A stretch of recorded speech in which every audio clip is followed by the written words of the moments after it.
साहित्यकारों की भूमि है। ये उन वीरों की भूमि है जिनका नाम उर्दू साहित्य की दुनिया में बड़े अदब से लिया जाता है। जो अमित शाह जी ने कहा है वो दुर्भाग्यपूर्ण है। वोटों के ध्रुवीकरण करने की एक कोशिश है, घिनौनी साजिश है। आपको मालूम है कहां से लोग गए थे? आजमगढ़ से गए थे। वहां जाकर देश भर में बम धमाके करेंगे आज आजमगढ़ की पड़ताल।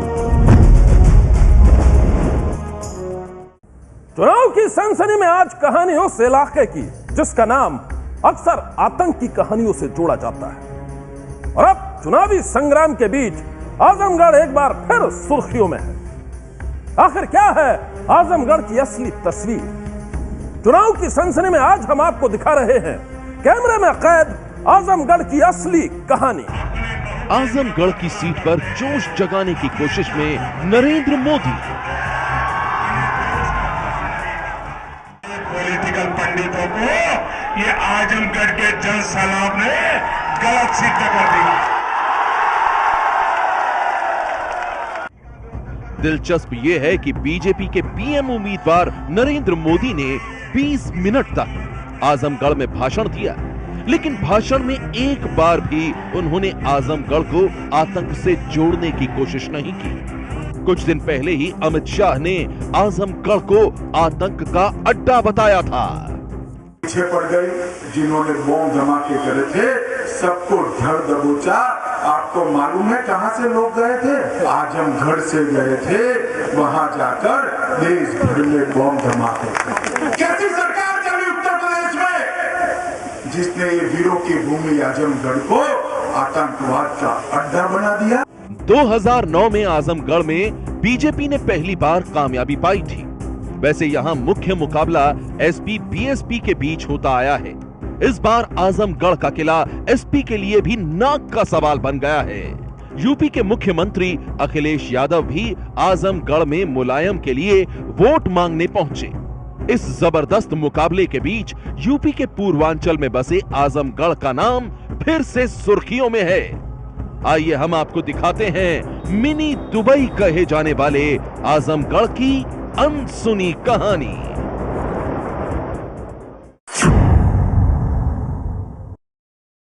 ये साहित्यकारों की भूमि है। ये उन वीरों की भूमि है जिनका नाम उर्दू साहित्य की दुनिया में बड़े अदब से लिया जाता है। अल्लामा शिबली नुमानी हो या कैफी आजमी, उर्दू साहित्य की दुनिया में इनका नाम बड़े अदब से लिया जाता है और ये लोग उर्दू साहित्य की दुनिया के मील के पत्थर माने जाते हैं। ये उन वीरों की भूमि है, ये आजमगढ़ है। लेकिन राजनीति ने अब इसे एक नया नाम दिया है, आतंक का अड्डा। क्या सचमुच बदल गया है आजमगढ़? समाजवादी पार्टी के अध्यक्ष मुलायम सिंह यादव भी यहीं से चुनाव लड़ रहे हैं। क्यों लड़ रहे हैं? क्या ये मुस्लिम बहुल इलाका है इसलिए, या वो दिखाना चाहते हैं कि कम्युनिटी के साथ है? करेंगे आज आजमगढ़ की पड़ताल। यह है शिबली एकेडमी, आजमगढ़ की एक असली पहचान। अल्लामा शिबली ने इसकी 1914 में स्थापना की थी, यानी 100 साल पहले। अल्लामा शिबली उर्दू के साहित्यकार थे।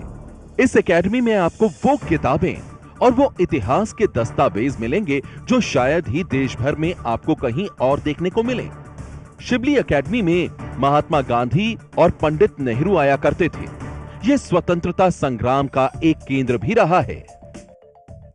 हरा भरा मैदान हो, ये जो एक सोच थी कि जो किताबें लिखने के लिए, रिसर्च वर्क करने के लिए जो चीज़ें चाहिए, जो एक शांति वाला माहौल हो, ये ताज्जुब होता है कि अल्लामा शिबली के जहन में ये बात कैसे आई।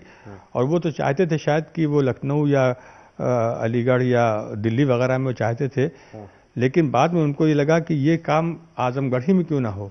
और शायद ये सब इतनी अच्छी सोच थी कि आज आप देखते हैं कि 100 बरस हो गए, पता नहीं कितनी संस्थाएं बनी और बिगड़ी, लेकिन शिबली एकेडमी आज तक जिंदा है। शिक्षा का बड़ा केंद्र है शिबली एकेडमी, लेकिन आजमगढ़ इससे नहीं जाना जाता, बाकी कारणों से चर्चित रहता है। मेहर साहब का मानना है कि इससे आजमगढ़ की पहचान धूमिल नहीं होती। शिबली की तो पहचान यही है। शिबली 1857 में उस दिन पैदा हुए जिस दिन आजमगढ़ के क्रांतिकारियों ने यहाँ के जेल का फाटक तोड़ा था और यहाँ के क्रांतिकारियों को जेल से बाहर निकाला था। पहली चिंगारी जिस रात भड़की है, ये इत्तेफाक है। लेकिन ये क्या अजीब इत्तेफाक है कि उसी रात को 3 जून को 1857 को अल्लामा शिबली पैदा हुए। केवल अल्लामा शिबली ही नहीं, इस भूमि के एक और रत्न को कोई नहीं भूल सकता, वो है कैफी आज़मी। खुलूस की संदली गुबार में है, मोहब्बत आज भी जिंदा मेरे दयार में है। कैफी आज़मी उर्दू के मशहूर साहित्यकार, इस नाम को भला कौन भुला सकता है। आजमगढ़ की वो एक पहचान है और आजमगढ़ के फूलपुर के पास मजवा में हम यहाँ पर इस वक्त मौजूद है। हिंदी सिनेमा में उर्दू साहित्य को लाने में अहम भूमिका निभाने वाले कैफी आज़मी की जन्मभूमि आजमगढ़ में फूलपुर के पास मजवा में है। जन्म उनका जो है ये है, पुराना घर उनका ये है। अच्छा। जन्म इसमें वो बाद में उन्होंने बनाया है। अच्छा, ये उनकी जन्मस्थली है। हाँ, जन्मस्थली स्त्री ये है। हाँ। और उन्होंने बाद में इसको बनाया है 1993 में। देखिए मकान बनाया, ये अपने हाथ से उन्होंने बनाया, ये उनके बाप दादा का है। मतलब इस तरह से आजमगढ़ की बहुत बड़ी पहचान, बड़ी पहचान है। आजमगढ़ की बोले तो नाक है। आजमगढ़ क्या पूरे इंडिया की, पूरे वर्ल्ड के नाक है, ये भी मैं बता रहा हूँ। आजमगढ़ छोड़ दीजिए आप, पूरे वर्ल्ड में लोग जानते हैं इनको।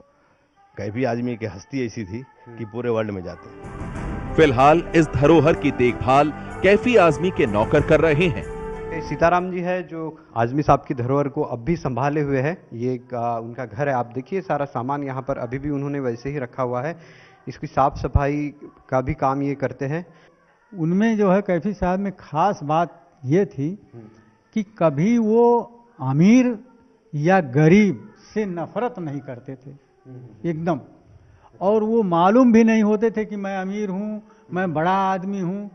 हर आदमी से मिलते जुलते, बात करते, खाते पीते, जो भी कोई लाया वो खा भी लेते थे, चख लेते थे। तो ये आजमगढ़ की एक पहचान जो कहा जाएगा कि मशहूर, और अगर उर्दू शायरी को फिल्मों में किसी ने लाया तो आज़म साहब ने लाया था। और उनके गीतों को तो कोई भूल नहीं पाएगा।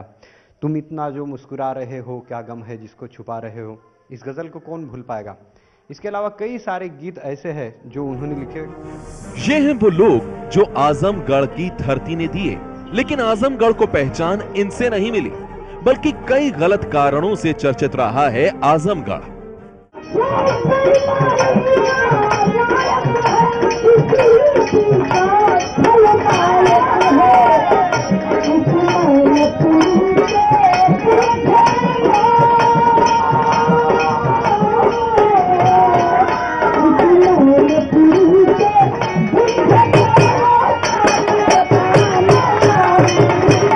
और इसलिए राजनीति ने इस आजमगढ़ को आतंक के अड्डे का नाम दे दिया है।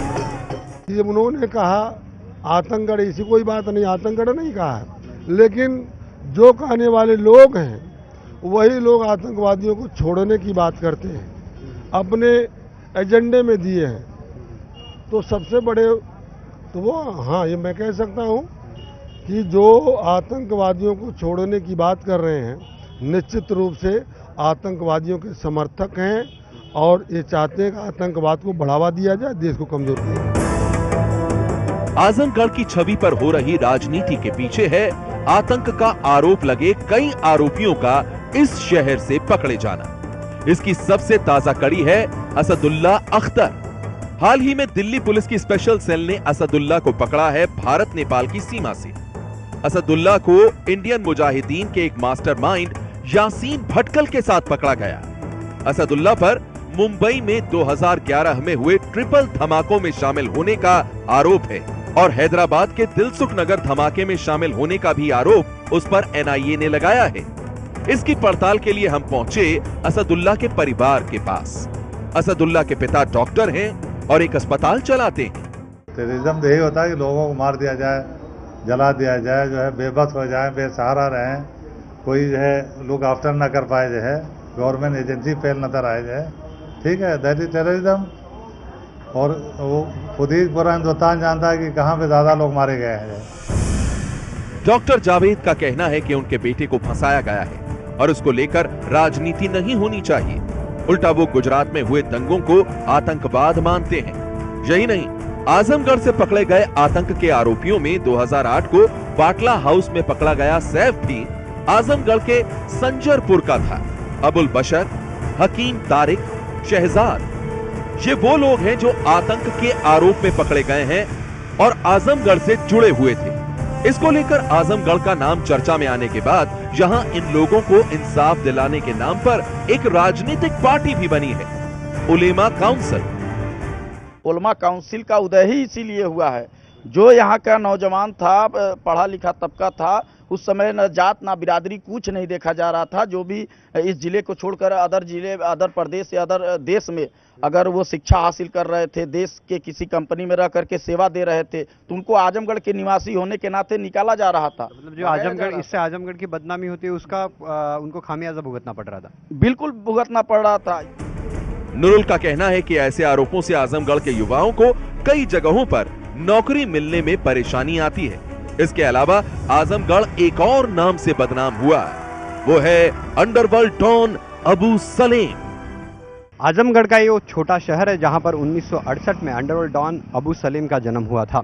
ये छोटा सा शहर है, यहाँ पर गलियों में अगर आप घूमते रहते हो तो आता है अबू सलेम का बंगला। अबू सलेम का बंगला जो ये यहाँ पर है, लेकिन पहले ये ऐसा नहीं था। अबू सलेम का जन्म एक गरीब परिवार में हुआ था। उसके पिता वकील थे और घर को चलाने के लिए वो खुद भी यहाँ पर उसने एक मैकेनिक की शॉप डाली थी। उसके बाद वो दिल्ली गया और दिल्ली से वो मुंबई गया। मुंबई पर जाकर उसने ड्राइवर की नौकरी की, हॉकर की भी नौकरी की और उसके बाद वो संपर्क में आया अंडरवर्ल्ड डॉन दाऊद इब्राहिम के, और उसके बाद उसने वो डी गैंग ज्वाइन कर बॉलीवुड में कहर बरपाया। उसका नाम कैसेट किंग गुलशन कुमार हत्याकांड में भी आया। इसके अलावा मनीषा कोइराला की सेक्रेटरी अजीत दीवानी के हत्याकांड के केस में भी वो आरोपी है। 1993 में मुंबई में जो बम विस्फोट हुए उसमें संजय दत्त को हथियार देने के मामले में भी अबू सलेम आरोपी है। अंडरवर्ल्ड डॉन अबू सलेम का आजमगढ़ से क्या रिश्ता है और कैसे आतंक की कहानियों से बदनाम हुआ आजमगढ़, यह हम आपको दिखाएंगे आगे। जिस आजमगढ़ में कई बड़े साहित्यकार हुए, जहां के लोग रोजगार के लिए देश विदेश में जाते हैं, वो आजमगढ़ आतंक की कहानियों से आखिर कैसे जुड़ गया? इसकी पड़ताल में कुछ ऐसे नाम सामने आते हैं जिन पर लगे आरोपों से आजमगढ़ की छवि बिगड़ी, और इनमें सबसे पहला नाम है अंडरवर्ल्ड डॉन अबू सलेम का। कुछ इन नामों ने इस शहर को बदनाम कर दिया और राजनीति ने इसका नाम आतंक का अड्डा दे दिया। हालांकि यहां से बीएसपी के प्रत्याशी शाह आलम जमाली कहते हैं आतंकी तो अमित शाह हैं, जिन्होंने गुजरात में दंगे कराए। आतंकवादी यहाँ के लोग नहीं हैं, अमित शाह और उनकी कंपनी है, उनके लोग हैं जो उनके चेले गुरु हैं दोनों, क्योंकि आतंकवादी वो है जो समाज में भय पैदा करता है। आजमगढ़ की जनता मानती है कि ऐसे बयानों से शहर बदनाम तो होता है। बहुत बड़ी यहाँ चर्चा है, गलत चर्चा है। आजमगढ़ एक इतिहास है, यहाँ गंगा जमुनी की तहजीब है, यहाँ राव सतगायन यहाँ पैदा हुए हैं, यहाँ देश के बड़े बड़े विद्वान पैदा हुए हैं। हाँ बिल्कुल बदनामी होती है। यहाँ जो भी है एकदम आतंकवाद का अड्डा बन चुका है आजमगढ़। जब से सपा सरकार बनी है टोटल यहाँ समझिए कि आतंकवाद हो रहा है, और क्या बचा है इसमें। इस शहर की सड़कों पर गलियों में फिलहाल चुनावी धूम है। मुलायम यहाँ से खुद चुनाव लड़ रहे हैं। माना जा रहा है कि मुस्लिम बहुल इलाका होने की वजह से वो दिखाना चाहते हैं कि वो मुस्लिमों के साथ हैं, और पूर्वांचल में मोदी की लहर को रोकने के लिए उन्होंने आजमगढ़ को चुना। इस पड़ताल में हम स्थानीय पत्रकारों से मिले। पहले एक कैंडिडेट को उन्होंने जब दिया तो उन्होंने मना कर दिया, बाद में उन्होंने यहाँ के जो जिलाध्यक्ष थे उनको टिकट दिया, लेकिन यहाँ पे उनकी स्थिति बहुत अच्छी नहीं बन पा रही थी। तो मुलायम को लगा कहीं ना कहीं कि हम 9 सीटें विधानसभा में लाए हैं और आगे अगर हम अच्छी स्थिति रखनी होगी तो हमको ये सीट निकालनी भी है, ताकि मैसेज भी लोगों में अच्छा जाए। आजमगढ़ को कुछ लोग मिनी दुबई भी कहते हैं, क्योंकि रोजगार की तलाश में यहाँ से कई लोग खाड़ी देशों में गए हैं। रोजगार की कमी है, विकास की भी कमी है, लेकिन ये शहर शांत है। जिस आजमगढ़ ने स्वर्णिम इतिहास की धरोहरों को संजोया है, साहित्यकारों की वो भूमि अब आतंक की राजनीति भी देख रही है। चुनाव की सनसनी में आज बस इतना ही। आप रहिएगा होशियार। सन्नाटे को चीरती सनसनी कल फिर देगी दस्तक आपकी दहलीज पर।